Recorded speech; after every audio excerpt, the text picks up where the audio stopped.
வணக்கம். அந்த காலத்தில் படிச்சியா, மார்க் எடுத்தியா, ஹோம் ஒர்க் பண்ணியா, டியூஷன் போனியா, அதிக மார்க் எடுத்தியா, ரேங்க் எடுத்தியா, அதெல்லாம் கேட்க மாட்டாங்க.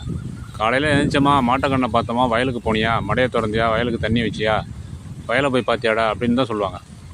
வயல்வெளியில் நம்ம வேலை செய்கிற வரைக்கும் ஒருத்தர்கிட்ட போய் கை கட்டி நின்று சொல்லுவாங்க. அந்த காலத்தில் ஒருத்தர்கிட்ட கை கட்டி நின்று வேலை பார்க்குறது ஒரு வேலையாடா, நம்ம வீட்டு வயலை பாடுற அது போகிறோம் அப்படின்னு தான் சொல்லி வளர்த்தாங்க.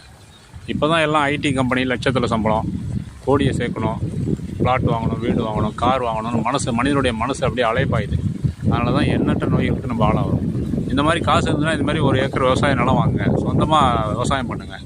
அதிலேருந்து வருமானத்தை, அதிலேருந்து நெல்லை பாருங்கள், அரிசியை பாருங்கள். தூய்மையான அரிசி, தூய்மையான உணவு, ஒரு அற்புதமான இயற்கை காட்சிகள், நல்ல ஒரு அழகான விவசாயம். விவசாயம் செய்கிறதுக்கு எல்லோரும் வாங்க, எல்லாருக்கும் ஊக்கப்படுத்துங்க.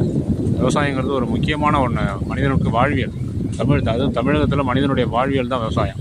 விவசாயத்தை யாரும் வெறுக்காதீங்க, எல்லோரும் விவசாயம் செய்வோம்.